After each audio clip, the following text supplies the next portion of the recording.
우리가 방금 스스로를 성도라고 이야기했는데요. 하나님을 믿지 않는 사람들은 우리를 향해 우리의 정체를 기독교 신자라고 이렇게 표현을 합니다. 기독교라는 종교를 믿는 사람들이라는 단어겠죠. 이 그리스도인, 기독교인이라는 호칭은 우리가 만든 것이 아니라 비기독교인들이 먼저 만들었습니다. 나사렛 예수를 메시아, 즉 그리스도로 믿고 따르는 사람들이다라고 신약 성경에 기록되어 있듯이 그들을 향해 기독교인이다, 그리스도인이다, 예수를 믿고 따르는 사람들이다라고 호칭을 했다라고 합니다. 그런데 교회에서 우리는 서로를 성도라고 호칭을 합니다. 이 성도는 한자어인데요. 거룩할 성 그리고 무리도입니다. 거룩한 무리라는 뜻이죠. 성경의 표현을 빌려서 설명을 하면 이 거룩하다는 것은 소속을 이야기하는데요. 누구에게 소속되었을까요? 하나님에게 소속된 것을 거룩하다라고 이야기합니다. 하나님 공동체의 일원으로 부름을 받은 사람들을 성도라고 하는 것이죠. 또 다른 말로는 하나님의 백성, 또 하나님의 자녀, 하나님 나라, 또 교회라는 단어로 이렇게 표현을 했습니다. 한 사람의 정체는 매우 중요한 역할을 하는데요. 우리는 우리 자신의 정체를 알 때 우리의 인생의 의미와 가치를 깨닫습니다. 우리는 사람으로 태어났습니다. 맞습니까? 그럼 사람이 뭘까요, 도대체? 사람이 뭘 하며 살아야 하는 존재일까요? 많은 사람들은 사람에 대해서 이렇게 정의를 합니다. 만물의 영장이다. 또 생각과 언어를 사용하고 도구를 활용하여 사회를 형성하는 고등 동물이다 라고 얘기합니다. 저는 이 말에 동의하지 못하겠습니다. 저는 동물이 아닙니다. 저는 사람입니다. 하나님 형상인 사람입니다. 동물도 하나님이 만드셨습니다. 식물도 하나님이 만드셨습니다. 사람도 하나님이 만드셨습니다. 그러나 저는 동물과 비슷한 것처럼 보여도 동물이 아닙니다. 저는 하나님의 형상인 사람입니다. 이 내용에 동의하십니까? 그것이 우리의 정체성이라는 것이죠. 그 정체성이 형성되어야 인생을 살아가는 의미와 가치가 이어져 나가게 되어 있습니다.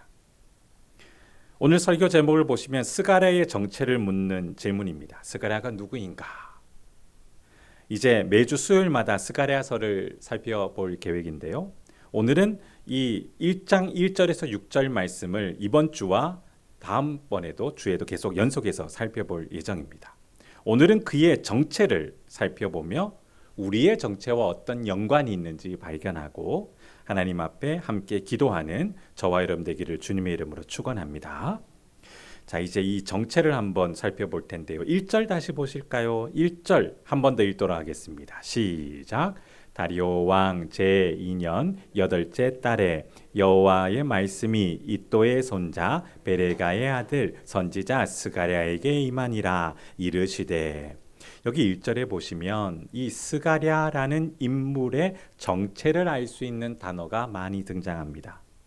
누구의 손자입니까? 이또라는 인물의 손자입니다. 이 이또라는 인물은 유전적으로 유대인입니다. 스가랴 선지자의 할아버지인데요. 이분은 이스라엘이 멸망했던 그 시기에 포로가 되어 바벨론 그발 강가에서 생존했던 인물로 알려지고 있습니다. 족장이면서 레위인 또 제사장이었습니다. 꽤 영향력 있는 인물이었죠. 그런데 이분은 포로기 이후에 느헤미야서에서 기록되어 있는 1차 귀환자 명단에 이름이 기록되어 있을 뿐만 아니라 고국으로 돌아오는 분이셨습니다.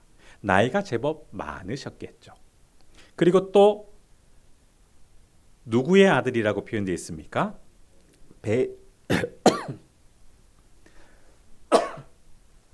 죄송합니다. 목이 메이네요.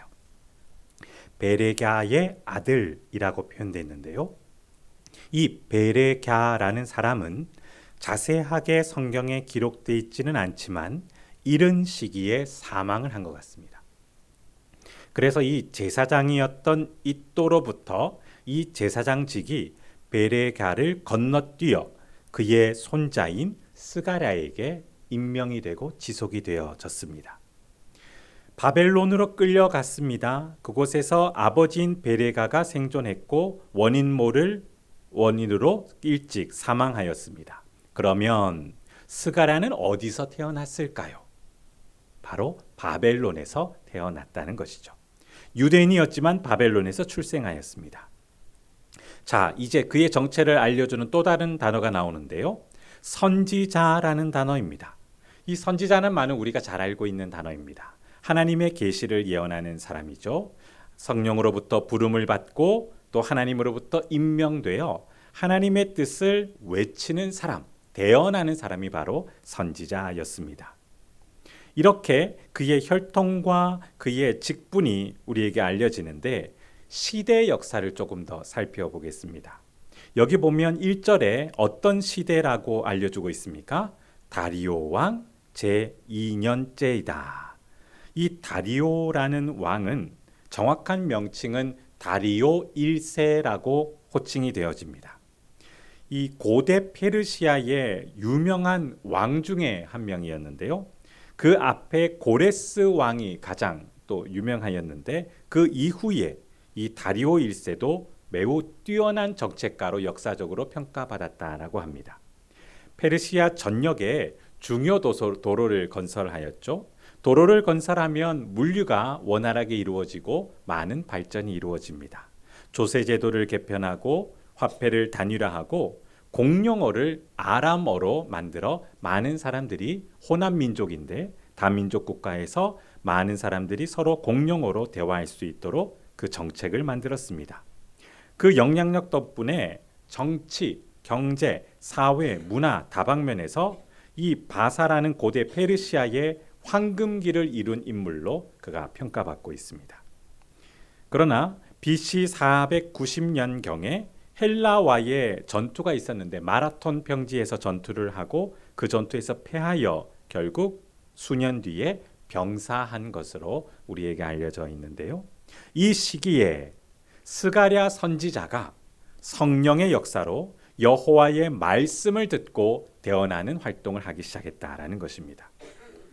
그리고 이 스가랴 선지자가 활동한 시대에 또 한 명의 동시대의 선지자가 있었는데 스가랴서 앞에 어떤 성경이 붙어 있습니까? 맞습니다. 학개라는 선지자입니다. 이 학개라는 인물도 바벨론 포로에서 1차 귀환한 사람들을 격려하며 성전을 건축하도록 독려한 선지자였는데요. 같은 시대에 활동했다고 하지만 이 학개 선지자는 성경의 기록을 보면 솔로몬 성전을 목격한 인물이었다고 합니다. 그럼 꽤 나이가 많았겠죠. 포로 생활이 70여 년이니까. 그래서 대략 70대에서 80대가 아닌가라고 그의 나이를 추정하며 노 선지자였습니다. 그에 반해 스가랴는 매우 젊은 선지자였다라고 역사학자들이 이야기합니다. 이렇게 이스라엘이 정복당한 그 바벨론 제국이 또다시 바사라는 고대 페르시아 제국에 의해 점령당해 버렸습니다. 그리고 이 바사 제국의 고레스 왕이 유화 정책으로 유대인들에게 예루살렘으로 귀환하는 허락을 내리는 조서를 반포했습니다. 새로운 제국이 형성되고 자신의 안정이 되니 이제 모든 점령국들을 향해 모든 자비를 베풀었던 것이죠. 귀국하라. 그래서 약 수룹바벨의 인도로 5만 명의 유대인들이 고향으로 1차로 돌아와서 성전을 건축했습니다. 이게 역사적 배경이죠. 이 성전 기초를 2년에 걸쳐 공사를 했습니다. 그 장면을 성경을 좀 찾아보실 텐데요. 우리 에스라 성경을 찾아볼까요? 714면에 있습니다. 714면으로 한번 넘어가 보겠습니다. 에스라 3장 구약 성경 714면에 있는 에스라 3장 10절에서 13절을 한번 보실 텐데요. 에스라 3장 10절 한번 보십시오. 그때의 이 성전의 기초공사의 과정과 감격을 이렇게 표현했습니다. 건축자가 여호와의 성전의 기초를 놓을 때에 제사장들은 예복을 입고 나팔을 들고 아삽 자손 레위 사람들은 제금을 들고 서서 이스라엘 왕 다윗의 규례대로 어떤 행동을 했습니까? 여호와를 찬송했습니다. 그리고 모든 대중들은 찬양으로 화답하며 여호와를 향해 어떤 마음의 정서를 표현했습니까? 감사하였습니다. 그러면서 하나님의 성품을 얘기하죠. 주는 지극히 선하심으로 그의 인자하심이 이스라엘에게 영원하시도다 하니 모든 백성이 여호와의 성전 기초가 놓임을 보고 여호와를 찬송하며 어떤 행동을 합니까? 큰 소리로 즐겁게 외치고 찬양했죠. 그런데 이 큰 부르짖음의 12절을 보면 또 다른 큰 함성이 있었는데요. 제사장들과 레위 사람들과 나이 많은 족장들은 솔로몬의 성전을 보았거든요. 그리고 귀국했는데 기초를 보면서 비교합니다. 초라한 그 모습을 보고 어떤 행동을 했습니까? 대성통곡을 했죠. 마음이 씁쓸한 거죠. 마음이 씁쓸한 것. 감사와 감격도 있지만 이전 영광에 비해 형편없는 것을 보고 씁쓸해합니다. 그러면서 기쁨으로 크게 소리를 지르는 젊은 세대와 씁쓸함으로 대성통곡하는 그 어른 부모 세대가 함께 어우러져 크게 13절에 보면 백성이 크게 외치는 소리가 멀리 들리므로 사람들이 이 소리를 듣고 분감을 못하고 크게 지르는 함성처럼 축제처럼 들렸다라고 평가하고 있습니다. 그리고 또 4절 보실까요? 에스라 4장 4절부터 6절 불미스러운 일이 발생합니다. 에스라 4장 4, 6절 이로부터 그 땅 백성이 유다 백성의 손을 약하게 하여 사마리아 지역에 있었던 사람들입니다. 어떤 행동을 합니까? 그 건축을 방해합니다. 민원을 넣습니다. 행정소송을 합니다. 5절, 6절 함께 읽겠습니다. 시작. 바사왕 고레스의 시대부터 바사왕 다리오가 즉위할 때까지 관리들에게 뇌물을 주어 그 계획을 막았으며 또 아하수에로가 즉위할 때에 그들이 글을 올려 유다와 예루살렘 주민을 고발하니라. 행정소송을 계속 넣으며 바사 정부에 이 공사는 중단되어야 한다라고 했습니다. 왜냐하면 이 유대인들의 영향력이 커지는 것을 사마리아 지역에 살고 있던 사람들은 싫어했던 것이죠. 점점 유대인들의 영향력이 커지고 그들이 정착하고 활동이 왕성해지면 자신들의 삶의 터전이 점점 빼앗기는 것처럼 느껴졌던 것 같습니다. 그래서 정책적으로 민원을 넣으며 유대인들의 행동은 불미스러운 행동입니다. 위험한 활동입니다. 라고 정치적 모함을 합니다. 참 잔인한 방법인데요. 에스라 4장 12, 13절 한번 보실까요? 에스라 4장 12절 왕에게 이렇게 조서를 보냅니다. 왕에게 아뢰나이다. 당신에게서 우리에게로 올라온 유대 사람들이 예루살렘에 이르러 어떤 행동을 합니까? 배역하고 악한 성읍을 건축하는데 라고 모함하죠. 이미 그 기초를 수축하고 성곽을 건축했습니다. 그러면서 하소연하죠. 정치적인 명분을 내세웁니다. 13절에 이제 왕은 아시옵소서. 만일 이 성읍을 건축하고 이 성곽을 완공하면 저 무리가 다시는 조공과 관세와 통행세를 바치지 않을 것이니 결국 어떻게 될 거라고 이야기합니까? 왕들에게 손해가 될 것입니다. 이것은 역사적으로 이미 기록되어 있습니다. 유대인들은 그런 민족입니다라고 기록된 사기를 살펴보십시오라고 이야기하며 에스라 4장 23, 24절 한번 마지막 보실까요? 이렇게 이야기합니다. 아닥사스다 왕의 조서 초본이 르홈과 서기관 심세와 그의 동료 앞에서 낭독되매 그들이 예루살렘으로 급히 가서 유다 사람들 보고 권력을 억제하여 그 공사를 어떻게 하게 합니까? 그치게 하는 거죠. 정책이 바뀌고 변경되었습니다. 금지 명령이 내립니다. 그리고 24절 언제까지 중단됐는지 함께 24절 읽겠습니다. 시작. 이에 예루살렘에서 하나님의 성전 공사가 바사왕 다리오 제2년까지 중단되니라. 대략 약 14년에서 15년 동안 중단이 되었다라고 합니다. 여기에서 큰 부작용이 발생합니다. 이 중단된 14, 5년 동안 생각하기도 싫은 큰 부작용이 발생하는데요. 포로기에서 귀환하는 기적을 그들은 경험했습니다. 그런데 또 한 번의 시련이 그들에게 다가왔을 때에 방향을 상실하는 현상이 나타났습니다. 이스라엘이라는 국가가 소멸했을 때에도 하나님은 개입하셔서 이스라엘을 향해 약속의 말씀을 주시고 방향을 잃지 않게 하셨는데요. 예레미야서의 화면을 보시고 한번 함께 읽으실까요? 그때 하나님께서 이렇게 명령하셨습니다. 함께 읽겠습니다. 시작.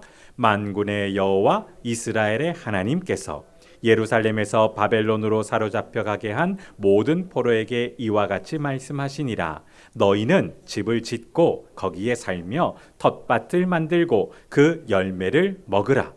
이렇게 말씀하여 주셨고, 그리고 더 나아가서 10절 말씀 한 번 더 화면을 보실까요? 함께 읽겠습니다. 시작. 여호와께서 이와 같이 말씀하시니라. 바벨론에서 70년이 차면 내가 너희를 돌보고 나의 선한 말을 너희에게 성취하여 너희를 이곳으로 돌아오게 하리라. 두 가지를 말씀하셨죠. 포로로 잡혀간 그 나라에서 살아라. 그것이 나의 뜻이다. 함께 할 것이다. 그리고 또 70년이 지나면 내가 약속한 대로 고국으로 회귀하게 될 것이다. 이곳으로 돌아오게 될 것이다. 라고 말씀해 주셔서 그 말씀을 붙잡고 방향을 잃지 않고 살 수 있었던 것이죠.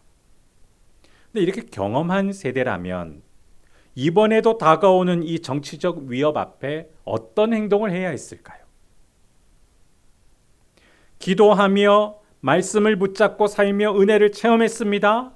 그런데 또 위기가 다가옵니다. 그렇다면 이스라엘은 어떻게 해야 했을까요? 아니, 그 물어보나 마나 하님, 그 목사님, 말씀 붙잡고 기도하면 되죠. 그렇게 간단한 건데요. 그런데 이 간단한 것이 잘 안 되는 것이죠. 이들은 하나님께 묻지 않았습니다. 그래서 큰 부작용이 나타났는데요. 무관심입니다. 성전의 기초를 놓은 2년 이후 14, 5년 동안 점점 마음이 굳어지는 무관심의 현상이 나타났습니다. 무관심은 해도 그만, 안 해도 그만이라는 정서죠. 참 무섭습니다. 이런 무관심은 우리 시대에도 신앙생활에 큰 위협이 됩니다. 교회를 통해서 우리는 공동체 신앙 활동을 지속하고 함께 하나님께서 말씀하시는 믿음의 방향으로 나아갑니다. 그러다 보니 함께 요청하는 공동체 활동이 있죠. 함께 기도합시다. 함께 성경을 묵상합시다. 이 요청에 우리는 어떤 반응을 나타내죠? 기쁨으로 참여합니다. 1월 10일부터 전교인 300일 성경 통독 즐겁게 하실 줄 믿습니다. 더 큰 소리로 즐겁게 하실 줄 믿습니다. 이것이 우리의 당연한 방향이죠. 그래서 믿음의 방향으로 나아갑니다. 그런데 현실은 그렇지 않죠. 간혹 이렇게 이야기하는 사람들이 있습니다. 신앙생활은 각자 알아서 하는 것이지 크게 강요해서 되는 건 아니잖아요. 이런 이야기는 일반 종교에서는 적용이 됩니다. 그러나 기독교는 아닙니다. 기독교의 신앙은 개인 수양 활동이 아닙니다. 하나님의 성령의 역사의 결과물이죠. 죄인인 우리를 거룩하신 하나님과 연합시키신 구원의 신비한 능력이며 작용입니다. 믿으십니까? 그것이 기독교의 신앙의 근거입니다. 내가 수양하는 게 아닙니다. 개인이 알아서 할 일이 아니라는 것이죠. 이 표현은 성령의 역사를 배제하는 표현입니다. 신앙생활이 개인이 알아서 해야 할 책임이라면 해도 그만, 안 해도 그만 아니겠습니까? 이런 정서는 그 내면에 무서운 생각이 담겨 있는데요. 불신앙입니다. 아무런 부작용도 발생하지 않는다라는 부작용, 불신앙. 제가 어릴 때에 주일학교 시절 두려움에 떨며 말씀을 실천했습니다. 매일매일 성경을 읽고 기도하는 것을 두려움에 떨며 실행했습니다. 하나님 말씀을 지키지 않으면 혹시 다치거나 불행해질까 봐, 인생을 망칠까 봐, 혹시 나쁜 일이 일어날까 봐 공포감으로 선생님 말씀을 들으며 성경을 읽고 기도했습니다. 주일 교회에 꼬박꼬박 예배에 출석했습니다. 그런데 어느 날 우연히 결정적인 계기로 저는 새로운 깨달음을 얻었습니다. 성경을 안 읽고 기도를 안 해도 주일에 한 번 정도 예배를 빠졌는데 어떤 일이 일어났을까요? 아무 일도 일어나지 않는 겁니다. 새로운 경험이었습니다. 그때의 모든 공포심이 무너졌습니다. 안 해도 되는구나. 매일 성경을 읽지 않았고 매일 기도도 하지 않았습니다. 뜨문뜨문은 했습니다. 주일 예배 출석은 친구들과 노는 게 재밌어서 자주 갔습니다. 안 가면 부모님께 혼났기 때문에. 그러다가 결국 어떻게 됐는지 아십니까? 아무 일도 일어나지 않았을 때 저는 어떤 행동을 해야 했을까요? 회개하며 기도해야 됐었는데 그러지 않았습니다. 그러다 20대 때 하나님께 호된 꾸지람을 듣고 정신을 번쩍 차렸습니다. 그 다음부터 절대 그러지 않습니다. 하나님을 시험하지 않습니다. 무관심은 불신앙의 한 단면입니다. 신앙은 하나님 말씀을 청종하게 합니다. 하나님 말씀을 청종한 성도는 말씀의 원리로 살아갑니다. 이것이 예수 그리스도의 생명의 역사, 성령의 역사임을 믿습니다. 그런데 적대 세력의 방해에 마음이 상한 유대인들은 결국 그들의 정서가 무관심한 상태까지 진행되었던 것이죠. 정말 안타까운 일입니다. 무감각해진 그들을 향해 하나님은 어떻게 행동하셨을까요? 오늘 등장하는 이 스가랴 선지자와 동시대 인물의 학개 선지자를 통해 이들을 깨우는 역사를 하나님은 펼쳐 가셨던 것입니다. 오늘 본문 1절 마지막 다시 한번 보실까요? 스가랴 1장 1절 다시 돌아오겠습니다. 1절을 보십시오. 다리오 왕 제2년 8째 달에 여호와의 말씀이 어떻게 작용했습니까? 이또의 손자 베레가의 아들 선지자 스가랴에게 임하니라. 원어를 해석하면 여호와께서 스가랴에게 말씀하셨다라는 표현입니다. 그리고 이 말씀을 들은 스가랴는 3절 보실까요? 그러므로 너는 그들에게 어떻게 하라고 명령하셨습니까? 말하라. 여호와의 말을 들었으니 이 여호와의 말을 이스라엘 백성을 향해 말하라 라고 스가랴 선지자에게 여호와께서 말씀하셨습니다. 말씀을 믿습니다. 스가랴는 어떤 인물입니까? 유대인이며 선지자입니다. 포로기 시대 바벨론에서 태어났고 제사장 가문이었습니다. 포로기 이후 고국으로 귀환하여 선지자의 사역을 했죠. 이스라엘이 성전 기초를 공사를 하고 2년 정도 멈춘 뒤 14년 동안 무감각해진 그들을 깨우는 역사에 하나님은 선지자 스가랴를 사용하셨습니다. 먼저 그에게 말씀하셨고 여호와의 말씀을 들은 선지자 스가랴는 이스라엘을 향해 여호와의 말씀을 이야기하기 시작했습니다. 이 스가랴 선지자와 우리가 어떤 연관성이 있을까요? 오늘 우리는 앞서 말씀드린 대로 그리스도인입니다. 확신하십니까? 예수 그리스도를 증언하는 무리들이라는 것이죠. 예수님을 믿는 사람들입니다. 진리이신 예수 그리스도를 믿고 그 말씀을 들었기에 그 말씀을 외치는 사람들이 우리라는 것입니다. 무감각한 이 시대에 구속 역사를 외치는 사람들, 바로 성도인 우리임을 확신합니다. 이 시대는 여전히 우리에게 위험한 사상을 주입합니다. 신앙생활은 각자 알아서 하는 거야.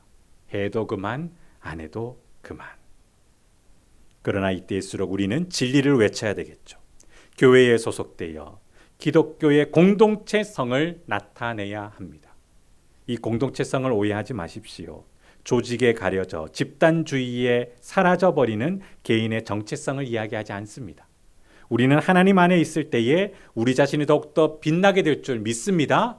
그리고 하나님과 함께 우리의 삶이 구속 역사에 어떻게 활용되는지를 실감할 필요가 있는 것이죠.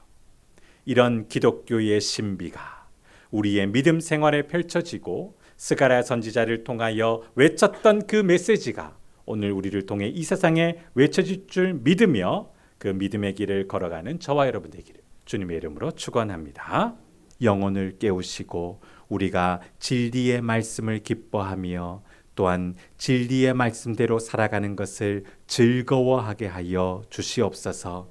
영적인 호흡과 영의 양식을 매일매일 공급받고 호흡하게 하여 주옵시고 말씀과 기도, 은혜의 방편을 결코 소홀히 여기지 않게 하옵소서. 온 성도가 한 마음 한 뜻으로 올 한 해 이 일들을 이루어 가길 원하옵나니 이전에도 경험하지 못한 성령의 역사를 경험하게 하실 줄 믿습니다.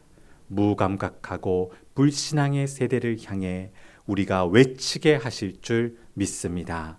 오늘 수요 저녁도 우리와 함께 하시며 기도하게 하시며 말씀을 마음에 새겨 주시니 감사합니다. 집으로 귀가하여 충분히 쉬게 하여 주옵시고 주님과 함께 내일 기쁜 마음으로 또한 강한 마음으로 하나님과 함께하는 진리의 삶 되게 하여 주시옵소서.